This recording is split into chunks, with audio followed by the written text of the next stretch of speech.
हमारा हार्दिक अभिवादन है। आज हम आपके समक्ष एक ईश्वर भक्ति भजन प्रस्तुत करने जा रहे हैं। अब सौंप दिया इस जीवन का सब भार तुम्हारे हाथों में।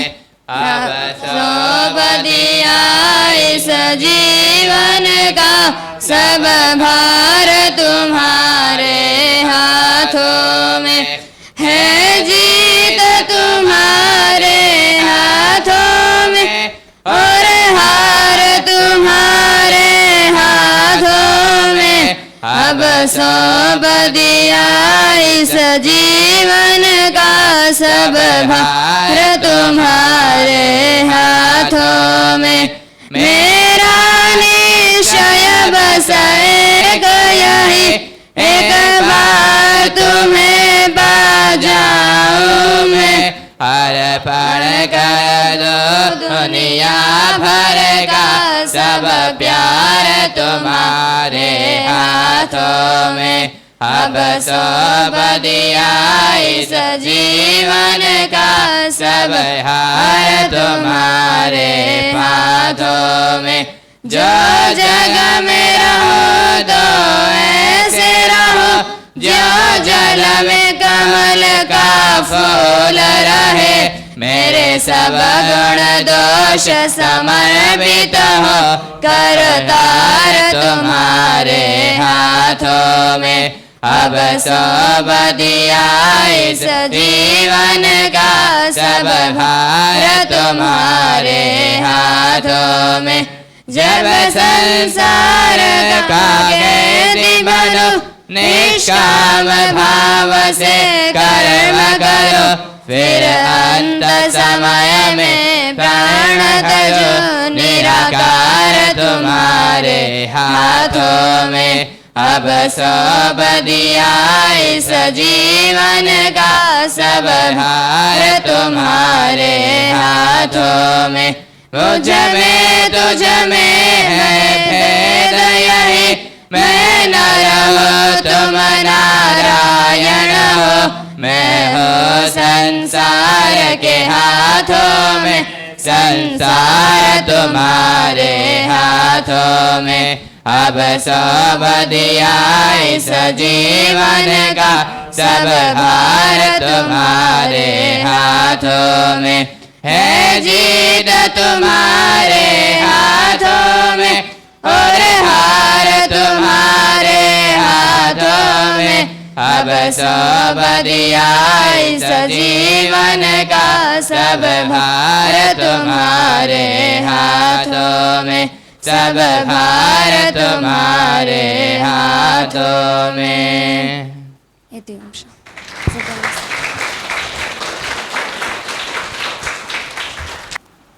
Opening day of the Manurbhava camp, right? So this Manurbhava camp, I can see a lot of children from the DAV group of schools out here, I think from all the branches. How many of you from Gopalapuram? Okay. Palikarni? Mogapair cluster? Very good. Yeah. So first of all, I must really appreciate that your parents took the initiative, and then you also had the determination to get up morning. What time you got up? 4:35. Okay, yeah. Okay, we keep quiet. Be disciplined. Be disciplined. So you got up early and you decided to come over here.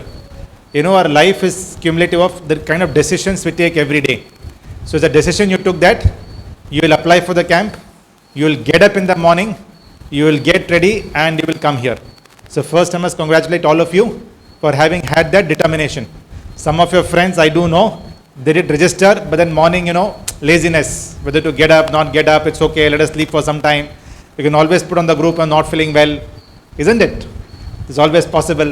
Some of your friends may have done that, but all of you had the determination to get up and come. So what is this camp all about? We'll anyways discuss further, we'll also have a session, but overall this camp will help you on multiple dimensions. Physical, spiritual, two very, very important aspects, right? Physical and spiritual, two important, very important dimensions.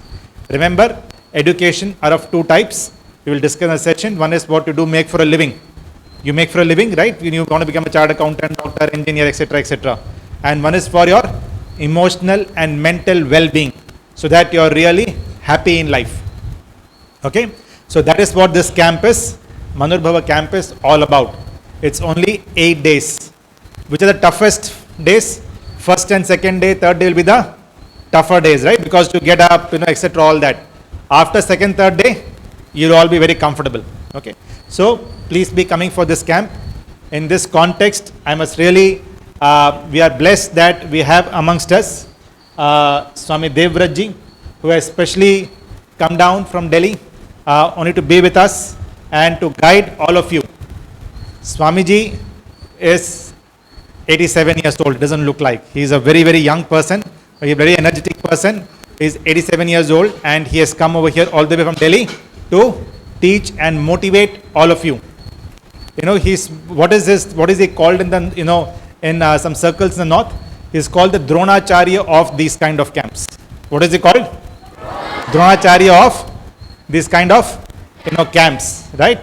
So generally this is a full day residential camp, wherein you also, stay at the same campus, but here because of logistical constraints, we're not able to do that. So it's already a slightly diluted version. It's only for 5 hours, right? So make the best use of it. Don't, leave in between.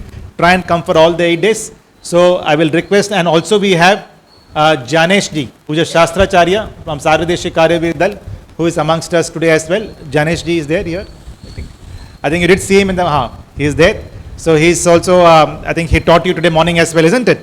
Right? So he has also come from Kolhapur in Maharashtra.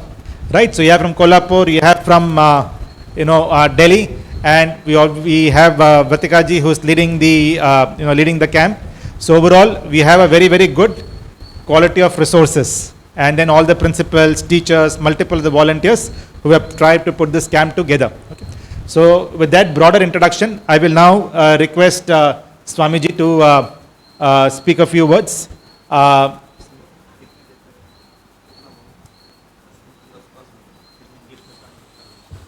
So Swamiji will speak in Hindi, then I will give the gist of it in English. I understand that many of you I guess may not be understanding Hindi, but there's some language constraints, but please bear with it. I'll definitely translate that into, or give the gist of it in English as well. Yeah? Swamiji. Arya Samaj के मान्य अधिकारीगण, इस कार्यक्रम के आयोजक मान्य श्री विशाल जी, अध्यापक महानुभाव, गुरुकुल के ब्रह्मचारी आचार्य और शिविर में भाग लेने वाले प्रिय बच्चों, शिविर का नाम है मनुर्भव, मनुष्य बनो। वेद का मंत्र है तंतुम तनवन रजसो भानु मनवेहि। मनुष्य की पहचान क्या है?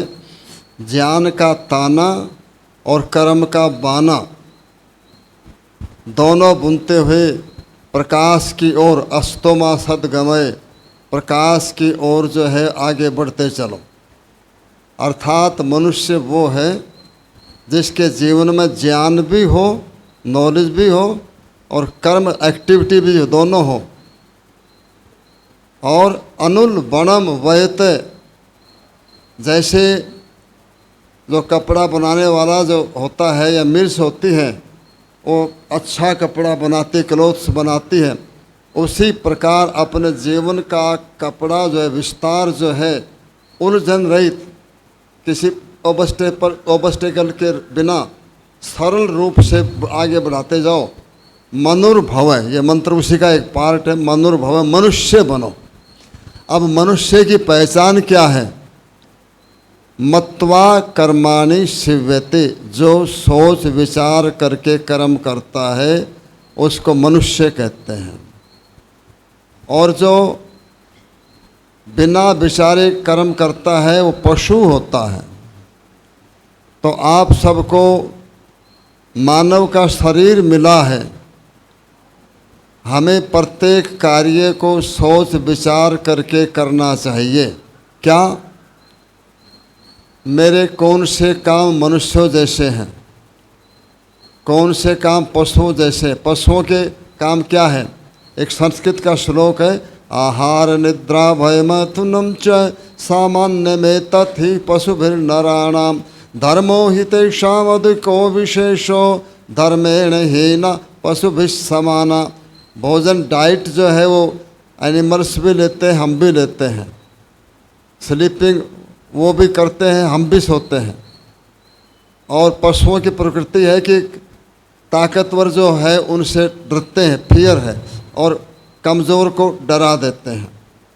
और बच्चे पैदा उनके भी होते हैं, मनुष्यों के भी होते हैं। ये चार काम तो मनुष्यों के पशुओं के बराबर हैं। केवल धर्म ऐसा है कि मनुष्य कर सकता है और पशु नहीं कर सकता। बिना धर्म के मनुष्य पशु के समान है। तो ये शिविर का नाम है मनुर्भव। तो मनु तो सृष्टि का सबसे आदि जो सम्राट हुआ है मनु महाराज, और उन्होंने मनुस्मृति का प्रणयन किया है। तो दो ही बातें मैं कहूँगा। शिविर में आपको बौद्धिक ज्ञान, अपने जो वैदिक कल्चर है उसका ज्ञान दिया जाएगा। डिसिप्लिन के बारे में, कैरेक्टर के बारे में, माता पिता गुरुजनों की आज्ञा पालन कैसे करते हैं, शरीर को स्वस्थ कैसे बनाते हैं, आपका टाइम टेबल कैसा होना चाहिए, ऐसी बहुत सारी बातों का आपको ज्ञान दिया जाएगा। पर्सनालिटी डेवलपमेंट का प्रोग्राम भी आपको दिया जाएगा। और उसके साथ में जो फिजिकल का है, जैसे कि मैंने बोला, एक बलवान 100 विद्वानों को मार सकता है। इसलिए प्रत्येक युवक को, प्रत्येक युवती को, जितने भी जो बॉयज़ हैं, गर्ल्स हैं, सबको शरीर से बलिष्ठ होना चाहिए। तभी सम्मान पूर्वक आप जी सकेंगे। तो बुद्धि के विकास के लिए 4 बातें, डिटेल में तो फिर बातें करेंगे। नंबर 1, सबसे पहले बुद्धि के विकास के लिए सात्विक भोजन। नंबर 2, प्राणायाम। नंबर 3, जप, ओम का या गायत्री का जप। नंबर 4, अच्छे लोगों की संगति। नंबर 5, स्वाध्याय। और नंबर 6, जीवन का टारगेट, लक्ष्य। इन सब कामों से आपकी बुद्धि जो है वो तीव्र बनेगी। और शरीर के विकास के लिए चरक संहिता में कहा है, त्रयो शरीर उपस्कंधा। स्कंध का मतलब पिलर्स।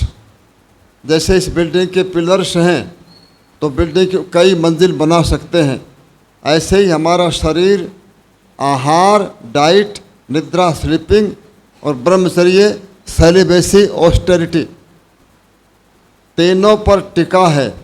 और विद्यार्थी काल में तीनों का पालन करना है।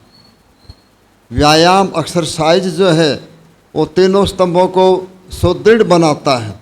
व्यायाम करने से भोजन जो है डाइजेशन पावर बढ़ जाती है, जो भी खाओगे आपका शरीर का अंग बनेगा। और व्यायाम करने से साउंड स्लीप आती है। व्यायाम करने से विचार भी ठीक रहते हैं, ब्रह्मचर्य का पालन होता है। इसलिए इस शिविर में शारीरिक और बौद्धिक विकास, जिसको पर्सनैलिटी डेवलपमेंट कहते हैं, दोनों साथ साथ लेकर के चलेंगे। बहुत अच्छा कैंप लगेगा। अंतिम दिन आप देखेंगे कि आपने बहुत कुछ सीखा है, क्योंकि समय का अभाव है। और तो जो कल से टाइम टेबल बनेगा उसमें आपको रेगुलर कार्यक्रम और देंगे। आप लोग पहले दिन ही बहुत अधिक संख्या में आए हैं, आपका मैं स्वागत करता हूँ। विशेष करके जो गर्ल्स हैं उनके लिए सेल्फ डिफेंस का प्रोग्राम बहुत अधिक लेकर के आए हैं। आज जाने से कुछ दौड़ दाव सिखाए क्या? सेल्फ डिफेंस, हाथ छुड़ाने के बताए क्या? बताए? ठीक है। कोई आपका हाथ पकड़ लेता है, कोई आपके गर्दन नेक पकड़ लेता है, बाल पकड़ लेता है, कादर पकड़ लेता है, कमर को पकड़ लेता है, तो कैसे उससे आप रिलीफ कर सकती हैं, कैसे छुटकारा पा सकती हैं, वो विशेष करके लड़कियों को अलग समय लेकर के लड़कियों को सिखाएंगे। तो इस शिविर में बहुत कुछ सिखाने वाले हैं। आप पहले दिन ही बहुत अच्छी संख्या में आए हैं, और भी यदि आपके ऑर्गेनाइज़र आज्ञा देते हैं तो और भी आए, हमें कोई दिक्कत की बात नहीं है। हम 100 जो है उसको उससे ऊपर भी जो है हम उसको सिखा सकते हैं। बहुत अच्छा कार्यक्रम यहाँ के आयोजकों ने, भाई विकास जी ने, और So Swamiji said in English, at least a few points.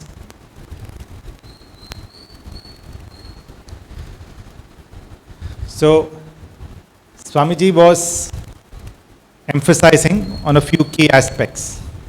So he said that the two most important things for all of us is knowledge and action. He said Jnana and Karma.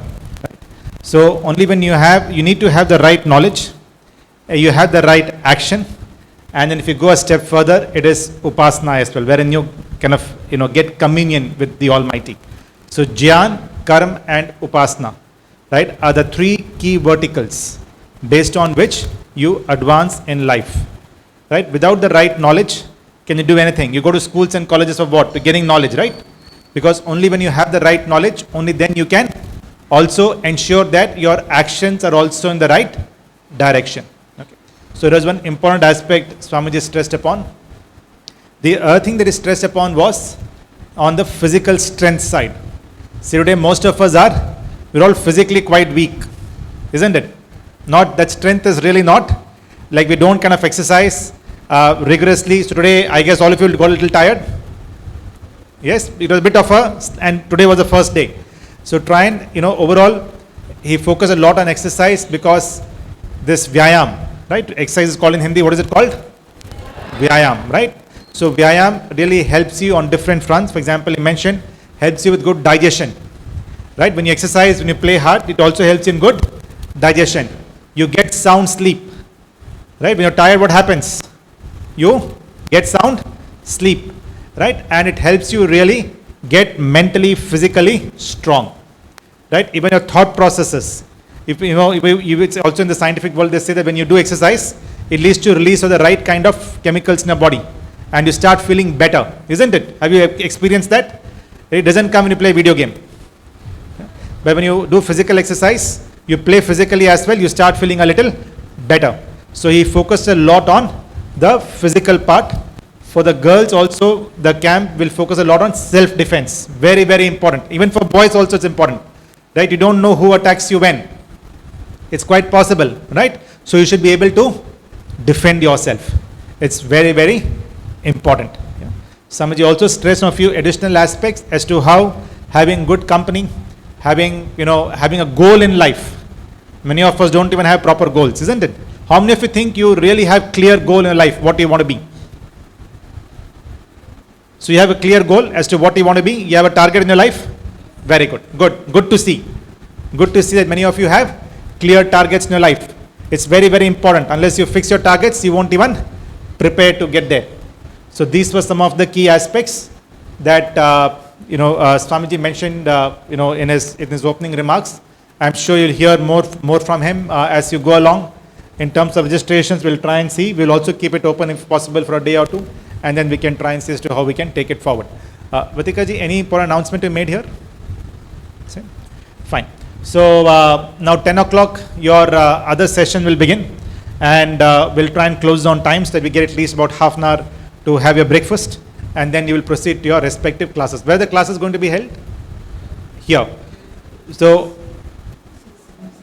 6B. It's in 6B or here? Here only. Here. Okay. All the children will come here. So all of you will quickly have your breakfast. You'll wash your plates.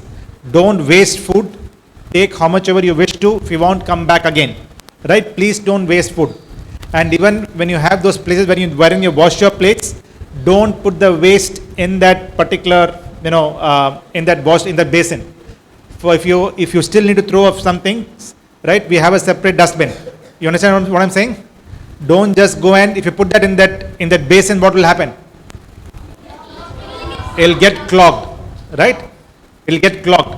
So please don't do that, because a lot of children today ensure that after once you're finished, in case you need to throw a little bit of some things, just throw it in the dustbin and then wash your plates neatly, properly, and then keep them in the right place. Okay, so please do that, and roughly by about 10 o'clock we will try and be back and assemble in this particular place. Okay, so now I'll request the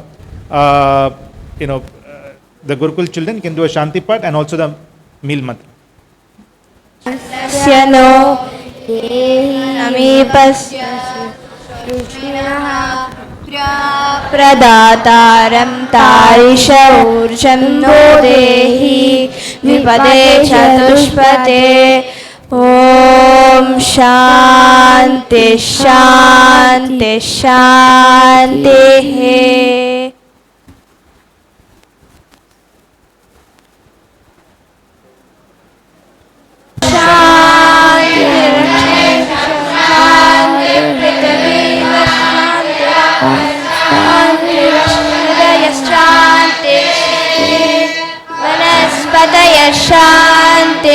शान्तिर्विश्वदेवा शान्ति ब्रह्मा शान्ति सर्वं शान्ति शान्तिरेव शान्ति सामा शान्तिरेधि ॐ शान्ति शान्ति शान्तिः. Before we break for breakfast, I also would like to welcome our guest from Delhi, Lalit Nanga's sister and brother-in-law. So मैं आपका नाम जो है पर निशी जी, if you can. So thank you so much. आप यहाँ पे पधारे दिल्ली से और आपने यहाँ यज्ञ में आपने भाग लिया. आपका बहुत बहुत स्वागत है. बहुत बहुत धन्यवाद कि आपने यहाँ आकर हम लोग की शोभा बढ़ाई. धन्यवाद. Thank you. We'll proceed.